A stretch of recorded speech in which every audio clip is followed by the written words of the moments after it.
Let me show you another verse now. ನಾನು ನಿಮಗೆ ಮತ್ತೊಂದು ವಚನವನ್ನು ತೋರಿಸ್ಕೊಡ್ತೇನೆ. Go back to Proverbs. That's a great book. It's one of those New Covenant books in the Old Testament. ಹಳೆ ಒಡಂಬಡಿಕೆಯಲ್ಲಿರುವಂತ ಒಂದು ಹೊಸ ಒಡಂಬಡಿಕೆ ಪುಸ್ತಕ ಅಂದ್ರೆ ಅದು ಜ್ಞಾನೋಕ್ತಿಗಳು. ಅದಕ್ಕೆ ಹಿಂತಿರುಗೋಣ. Let me show you chapter 12 and verse 22.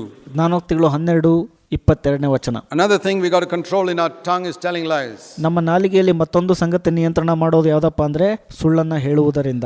Lying lips are an abomination to the Lord. That's another area. ಸುಳ್ಳಾಡುವ ತುಟಿಗಳು ಕರ್ತನಿಗೆ ಅಸಹ್ಯವಾಗಿದೆ. ಇದು ಮತ್ತೊಂದು ಕ್ಷೇತ್ರ where we really have to ask God to help us. ನಾವು ನಿಜವಾಗ್ಲೂ ದೇವರಲ್ಲಿ ಕೇಳ್ಕೋಬೇಕು ನಮಗೆ ಸಹಾಯ ಮಾಡುವಂತೆ. Lord, let me never tell lies. But that's a whole big area. ಕರ್ತರೇ, ಇದು ಒಂದು ದೊಡ್ಡ ಕ್ಷೇತ್ರ. ನಾನು ಯಾವತ್ತೂ ಎಂದಿಗೂ ಸುಳ್ಳನ್ನು ಆಡಬಾರದು. ದೇವರೇ ಸಹಾಯ ಮಾಡ್ರಿ. Then I want to show you another verse. ನಾನು ನಿಮಗೆ ಮತ್ತೊಂದು ವಚನವನ್ನು ತೋರಿಸ್ಕೊಡ್ತೇನೆ. In chapter 15 verse 1. ಜ್ಞಾನೋಕ್ತಿಗಳು 15:1. A gentle answer turns away anger in another person. ಮೃದುವಾದ ಪ್ರತ್ಯುತ್ತರವು ಮತ್ತೊಬ್ಬನ ವ್ಯಕ್ತಿ ಕಡೆಗೆ ಕೋಪವನ್ನ ತಿರುಗಿಸಿ ಬಿಡುತ್ತದೆ. But a harsh word stirs up anger. ಆದರೆ ತೀಕ್ಷ್ಣವಾದ ಮಾತುಗಳು ಕೋಪವನ್ನ ಎಬ್ಬಿಸುತ್ತವೆ. You know, when somebody is angry with you, ನಿಮಗೆ ಗೊತ್ತಾ, ನಿಮ್ಮೊಟ್ಟಿಗೆ ಯಾರಾದರೂ ಕೋಪವನ್ನ ಮಾಡ್ಕೊಂಡಿದ್ರೆ it's easy to keep quiet. It's more difficult to speak a gentle word in reply. ಮೌನವಾಗಿರೋದು ಬಹಳ ಸುಲಭ, ಆದರೆ ಮೃದುವಾದ ಪ್ರತ್ಯುತ್ತರವನ್ನ ಕೊಡುವಂತದ್ದು ಬಹಳ ಕಠಿಣ. It's a higher level of spirituality. ಇದು ಆತ್ಮಿಕತೆಯ ಬಹಳ ಉನ್ನತ ಮಟ್ಟ. I mean, keeping quiet is good. That's level number 1. ಮೌನವಾಗಿರೋದು ಒಳ್ಳೆಯದೇ, ಅದು ಮಟ್ಟ 1. But if you want to go to college and not just finish with 4th standard, ನೀವು 4ನೇ ತರಗತಿಗೆ ಮುಗಿಸಿಕೊಳ್ಳದೆ ಕಾಲೇಜ್ಗೆ ಹೋಗ್ಬೇಕಂದ್ರೆ then learn not just to keep your mouth shut, but to give a gentle reply. ನಿಮ್ಮ ಬಾಯನ್ನ ಮುಚ್ಚಿಕೊಂಡಿರುವುದು ಮಾತ್ರವಲ್ಲದೆ ಮೃದುವಾದ ಪ್ರತ್ಯುತ್ತರವನ್ನ ನೀವು ಕೊಡಲು ಶಕ್ತರಾಗಬೇಕು. Because when a man is keeping his mouth shut, he may be boiling inside. ಯಾಕಂದ್ರೆ ಒಬ್ಬ ಮನುಷ್ಯನು ಮೌನವಾಗಿರುವಾಗ ತನ್ನ ಹೃದಯದಲ್ಲಿ ಕುದಿಯುತ್ತಿರಬಹುದು. It's like I heard of a lady who somebody provoked her tremendously and she kept her mouth shut and ನಾನು ಒಬ್ಬ ಸ್ತ್ರೀ ಬಗ್ಗೆ ಕೇಳಿದ್ದೇನೆ. ಆಕೆಗೆ ಯಾರೋ ಒಬ್ರು ಬಹಳ ಕೆರಳಿಸಿದ್ರು. ಆಕೆ ಮೌನವಾಗಿದ್ರು ಬಹಳ. Brother went up to her and said, "Sister, that was amazing how you kept your mouth shut." ಒಬ್ಬ ಸಹೋದರನು ಆಕೆಯ ಬಳಿಗೆ ಹೋಗಿ ಹೇಳ್ತಾನೆ, ನೀವು ಮೌನವಾಗಿರುವಂತದ್ದು ಎಷ್ಟೋ ಆಸಕ್ತಿಕರ ಅಂತ. When that other person was yelling and screaming at you, she said, "Yes, but you didn't see the boiling inside my heart all the time." ಹೌದು, ಒಬ್ಬ ವ್ಯಕ್ತಿ ನನ್ನನ್ನು ಕೆರಳಿಸುವಾಗ, ಹೀನಾಯಿಸುವಾಗ ನಾನು ಮೌನವಾಗಿರ್ತೀನಿ, ಆದರೆ ನನ್ನ ಹೃದಯದಲ್ಲಿ ಕುದಿಯುವಿಕೆ ನೀವು ನೋಡಕ್ ಆಗ್ತಿಲ್ಲ ನಿಮ್ಮ ಕೈಲಿ ಅಂತ ಹೇಳಿದ್ರು. Have you experienced that where you keep your mouth shut, where you're boiling inside and you dare not open your mouth, because if you open your mouth the volcano will come out? ನೀವು ಇದನ್ನ ಅನುಭವಿಸಿದ್ದೀರಾ? ನೀವು ಹೃದಯದಲ್ಲಿ ಕುದಿಯುತ್ತಿರುತ್ತೀರಿ, ಆದರೆ ಅದನ್ನ ತೋರಿಸೋ ಧೈರ್ಯ ಮಾಡೋದಿಲ್ಲ. ಯಾಕೆಂದ್ರೆ ನಿಮ್ಮ ಬಾಯಿಂದ ಬಹಳ ದೊಡ್ಡ ಮಾತುಗಳು ಬಂದ್ಬಿಡ್ತವೆ ಅಂತ ಭಯ ನಿಮಗೆ. That's good that you control your tongue and keep that volcano pressed down. ಅದು ಒಳ್ಳೆಯದು, ನಿಮ್ಮ ನಾಲಿಗೆಯನ್ನು ಹತೋಟಿಯಲ್ಲಿಟ್ಟು ಅದನ್ನ ಒತ್ತಿ ಇಟ್ಕೊಳ್ಳೋದು. But even better is where the Holy Spirit has so controlled your heart that there's no boiling inside. ಆದರೆ ಅದಕ್ಕಿಂತ ಉತ್ತಮ ಯಾವುದಪ್ಪ ಅಂದ್ರೆ ಪವಿತ್ರಾತ್ಮನು ನಿಮ್ಮ ಹೃದಯವನ್ನ ನಿಯಂತ್ರಿಸುವಂತದ್ದು. ಯಾಕೆಂದ್ರೆ ಆಗ ನಿಮ್ಮ ಹೃದಯದಲ್ಲಿ ಕುದಿಯುವಿಕೆ ಇರೋದಿಲ್ಲ. How do you know? ನಿಮಗೆ ಹೇಗೆ ಗೊತ್ತಾಗಬೇಕಿದು? You can open your mouth and speak a gentle word. ನೀವು ನಿಮ್ಮ ಬಾಯಿಯನ್ನು ತೆರೆದಾಗ ಪ್ರತ್ಯುತ್ತರವಾಗಿ ಮೃದುವಾಗಿ ಉತ್ತರ ಕೊಡ್ತೀರಾ. We must learn to do this. ನೀವು ಇದನ್ನ ಮಾಡುವುದನ್ನ ಕಲಿಲೇಬೇಕು. And when we have lost our temper, we must repent. ನಾವು ನಮ್ಮ ಶಾಂತತೆಯನ್ನ ಕಳೆದುಕೊಂಡಾಗ ಮಾನಸಾಂತರ ಪಡಬೇಕು. When we punish our children, we must punish them, but we must not lose our temper. ನಾವು ನಮ್ಮ ಮಕ್ಕಳನ್ನ ದಂಡಿಸುವಾಗ ಅವರನ್ನ ದಂಡಿಸೋದು ಒಳ್ಳೆಯದು, ಆದರೆ ಶಾಂತತೆಯನ್ನ ನಾವು ಕಳ್ಕೋಬಾರದು. The times when I have punished my children and I've lost my temper, ನಾನು ನನ್ನ ಮಕ್ಕಳನ್ನ ದಂಡಿಸುವಂತ ಸಮಯದಲ್ಲಿ ಅನೇಕ ಬಾರಿ ಆ ಒಂದು ಶಾಂತತೆಯ ಮಟ್ಟವನ್ನು ಕಳ್ಕೊಂಡಿದ್ದೀನಿ. After punishing them, I've gone alone before God and repented and wept, not for punishing them, but for losing my temper. ನಾನು ಅವರನ್ನ ದಂಡಿಸಿದ ನಂತರ ಒಬ್ಬನೇ ಹೋಗಿ ಅತ್ತಿದ್ದೀನಿ, ಮಾನಸಾಂತರ ಪಟ್ಟಿದ್ದೀನಿ. ಅವರನ್ನ ದಂಡಿಸಿದ್ದಕ್ಕಾಗಿ ಅಲ್ಲ, ಆ ಸಮಯದಲ್ಲಿ ನನ್ನ ಶಾಂತತೆಯನ್ನು ಕಳೆದುಕೊಂಡಿದ್ದಕ್ಕಾಗಿ. And I said, Lord, help me. I've got to get rid of the anger. I don't have to get rid of the discipline. That's necessary. But the anger part must be filtered out of the discipline. ಕರ್ತರೇ, ನನಗೆ ಸಹಾಯ ಮಾಡಿರಿ, ಕೋಪದಿಂದ ಹೊರಬರಲು ಅವರನ್ನು ಶಿಸ್ತುಪಡಿಸುವುದರಿಂದ ಅಲ್ಲ, ಅದು ಅವಶ್ಯಕ ಕೂಡ. ಆದರೆ ಅವರನ್ನ ಶಿಸ್ತುಪಡಿಸುವ ಸಮಯದಲ್ಲಿ ನಮ್ಮ ಕೋಪವನ್ನ ನಿಯಂತ್ರಣದಲ್ಲಿಡೋದು ಬಹಳ ಉತ್ತಮ. Just like, why do we boil our water?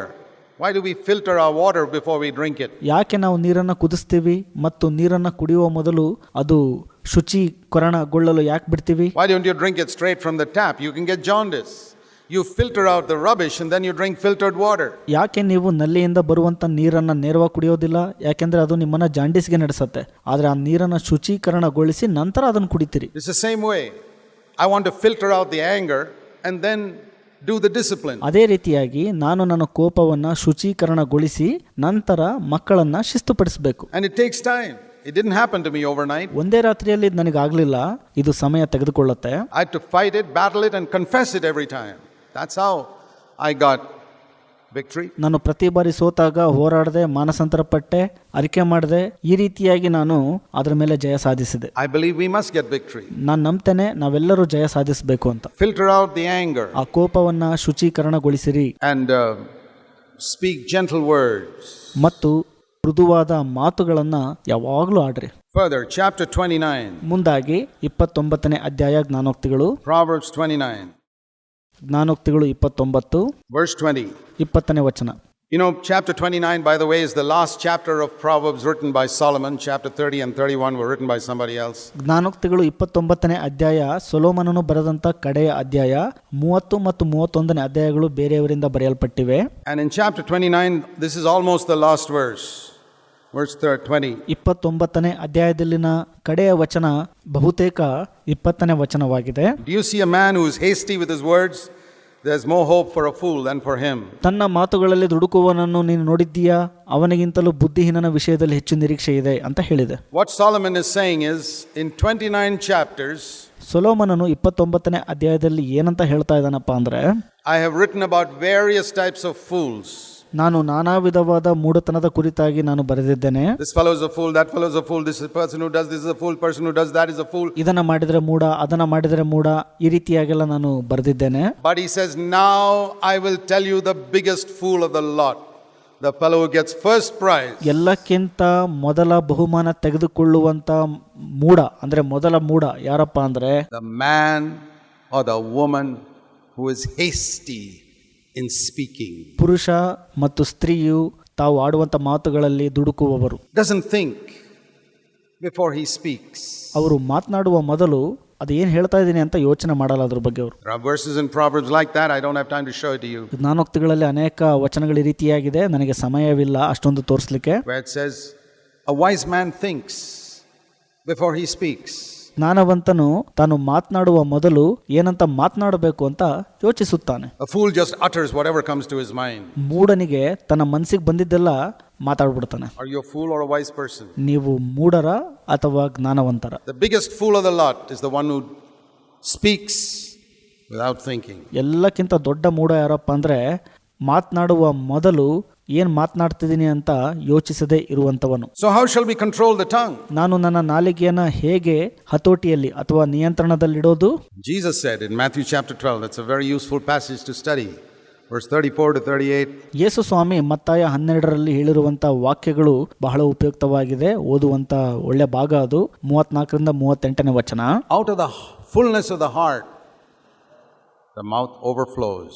ಯಾಕಂದರೆ ಹೃದಯದಲ್ಲಿ ಸಮೃದ್ಧಿಯಾಗಿರುವುದನ್ನೇ ಬಾಯಿ ಮಾತನಾಡುತ್ತದೆ. When angry words come out of your mouth, it's because there were always angry words in your heart. ನಿಮ್ಮ ಬಾಯಿಂದ ಕೋಪವುಳ್ಳಂತ ಮಾತುಗಳು ಬಂದಾಗ ನಿಮ್ಮ ಹೃದಯದಲ್ಲಿ ಕೋಪದ ಮಾತುಗಳೇ ತುಂಬಿವೆ ಅಂತ ಅರ್ಥ. When bitter words come out of your mouth, it's all because there were bitter words always in your heart. I think it is Amy Carmichael who said, ನಿಮ್ಮ ಹೃದಯದಲ್ಲಿ ಕಹಿ ಭಾವನೆಯ ಮಾತುಗಳು ಇದ್ದಾಗ ಮಾತ್ರ ನಿಮ್ಮ ಬಾಯಲ್ಲಿ ಕಹಿ ಭಾವನೆಯ ಮಾತುಗಳು ಬರ್ಲಿಕ್ಕೆ ಸಾಧ್ಯ. ಏಮಿ ಕಾರ್ಮೈಕಲ್ ಅನ್ನುವಂಥವರು ಒಬ್ರು ಹೇಳಿದ್ದಾರೆ, a cup of sweet water can never spill bitter water, no matter how heavily it is shaken. ಒಂದು ಸಿಹಿಯುಳ್ಳಂತ ನೀರಿನ ಪಾತ್ರೆಯನ್ನ ಯಾರು ಎಷ್ಟೇ ಅಲುಗಾಡಿಸಿದರೂ ಅದರಿಂದ ಕಹಿ ನೀರು ಬರುವುದಿಲ್ಲ ಅಂತ. If you don't believe it, try it. ನೀವು ಇದನ್ನ ನಂಬಲಿಲ್ಲ ಅಂದ್ರೆ ಅದನ್ನ ಪ್ರಯತ್ನ ಮಾಡಿ ನೋಡ್ರಿ. Go home and fill a glass with orange juice and shake it hard and see if bitter water comes out. Never. ನೀವು ಮನೆಗೆ ಹೋಗಿ ಮೋಸಂಬಿ ಆ ಒಂದು ಜ್ಯೂಸನ್ನು ಲೋಟದಲ್ಲಿ ಹಾಕಿ ಅದನ್ನು ಅಳಗಾಡಿಸಿ ನೋಡ್ರಿ, ಅದರಿಂದ ಕಹಿ ನೀರು ಅಥವಾ ಕಹಿ ಜ್ಯೂಸ್ ಬರೋದಿಲ್ಲ. So when bitter things come out of your mouth, what does it prove? What was in your heart? ನಿಮ್ಮ ಬಾಯಿಂದ ಕಹಿ ಭಾವನೆಯ ಮಾತುಗಳು ಬಂದಾಗ ಅದು ಏನು ರುಜುವಾತು? Bitterness. But nobody shook it hard enough, so you never knew it. ನಿಮ್ಮ ಹೃದಯದಲ್ಲಿ ಕಹಿ ಭಾವನೆ ಇದೆ ಅಂತ ಅರ್ಥ. ಯಾರೂ ಕೂಡ ಆ ಒಂದು ನಿಮ್ಮ ಹೃದಯದ ಪಾತ್ರೆಯನ್ನ ಜೋರಾಗಿ ಅಲುಗಾಡಿಸಿಲ್ಲ, ಅದಕ್ಕೆ ನಿಮಗೆ ಅದರ ಬಗ್ಗೆ ಗೊತ್ತಿಲ್ಲ ಅನ್ಸುತ್ತೆ. Thank God this rough fellow came and shook you all up so that you discovered what was in your heart. You got to thank him. ನೀವು ದೇವರಿಗೆ ಮತ್ತು ಆತನಿಗೆ ಕೃತಜ್ಞತೆ ಹೇಳುವವರಾಗಿರಬೇಕು, ಯಾಕೆಂದ್ರೆ ಆತ ಬಂದು ನಿಮ್ಮ ಹೃದಯವನ್ನ ಕದಲಿದ್ದಾನೆ, ಅದರಿಂದ ನಿಮ್ಮ ಹೃದಯದಲ್ಲಿ ಏನಿದೆ ಅಂತ ಗೊತ್ತಾಗಿದೆ. Oh, I thought I was a sweet saint till this fellow came and roughed me up and I discovered that what I had all along was bitterness. ನಾನು ಅಂದುಕೊಂಡಿದ್ದೆ ಬಹಳ ಸಿಹಿಯಾದ ಭಕ್ತ ನಾನು ಅಂತ, ಆದರೆ ಈ ಕಠಿಣ ಮನುಷ್ಯನು ಬಂದು ನನ್ನ ಹೃದಯವನ್ನು ಕದಲಿದಾಗ ನನಗೆ ತಿಳಿದು ಬಂತು ನನ್ನ ಹೃದಯದಲ್ಲಿ ಕಹಿ ಭಾವನೆ ತುಂಬಿದೆ ಅಂತ. Thank you, brother, for showing that to me. ಧನ್ಯವಾದ ಸಹೋದರ, ಅದನ್ನು ನನಗೆ ತೋರಿಸ್ಕೊಟ್ಟಿದ್ದಕ್ಕಾಗಿ ಅಂತ ಹೇಳಬೇಕು ನೀವು. I'm going to change. ನಾನು ಬದಲಾಗುತ್ತೇನೆ. The Holy Spirit can change you. ಪವಿತ್ರಾತ್ಮನು ನಿಮ್ಮನ್ನು ಬದಲಾಯಿಸಲು ಶಕ್ತನಾಗಿದ್ದಾನೆ. Get rid of your gossiping, get rid of your curiosity. Get rid of your anger. ನಿಮ್ಮ ಕೋಪದಿಂದ, ಕಿವಿ ಊದೋದ್ರಿಂದ, ಕುತೂಹಲದ ವಿಷಯಗಳಿಂದ ಹೊರಗೆ ಬನ್ರಿ ಮೊದಲು. Get rid of your uncontrolled speech and your multitudes of words. ನಿಯಂತ್ರಣಕ್ಕೆ ಬರದೇ ಇರುವಂತ ಬಹು ಮಾತುಗಳಿಂದ ಮೊದಲು ಹೊರಗೆ ಬನ್ರಿ ನೀವು. And make you a really sweet saint of God who can prophesy and bless people. ಆತನು ನಿಮ್ಮನ್ನು ಸಿಹಿ ಭಕ್ತನನ್ನಾಗಿ ಮಾಡಿ ಪ್ರವಾದಿಸುವಂತೆ, ಇತರರನ್ನು ಆಶೀರ್ವದಿಸುವಂತೆ ಮಾಡುತ್ತಾನೆ. Let's pray. ಪ್ರಾರ್ಥಿಸೋಣ. Heavenly Father, ಪರಲೋಕ ತಂದೆಯೇ, help us ನಮಗೆ ಸಹಾಯ ಮಾಡ್ರಿ in this vital area ಈ ಒಂದು ದೊಡ್ಡ ವಿಶಾಲವಾದ ಒಂದು ಕ್ಷೇತ್ರದಲ್ಲಿ where we all fail so much. ನಾವೆಲ್ಲರೂ ಅನೇಕ ಬಾರಿ ಸೋತಿದ್ದೇವೆ. Help us, Lord, ಕರ್ತರೆ ಸಹಾಯ ಮಾಡ್ರಿ. to be overcomers ನಾವು ಜಯಗಳಿಸುವಂತೆ ನಮಗೆ ಸಹಾಯ ಮಾಡ್ರಿ ಅಪ್ಪ, so that your name will be glorified through us. ನಮ್ಮ ಮೂಲಕ ನಿನ್ನ ನಾಮವು ಮಹಿಮೆ ಹೊಂದಬೇಕು ಸ್ವಾಮಿ. Pray in Jesus' name. Amen. ಯೇಸು ಕ್ರಿಸ್ತನ ಹೆಸರಿನಲ್ಲಿ ಬೇಡಿ ಹೊಂದಿದ್ದೇವೆ ತಂದೆಯೇ, ಆಮೆನ್.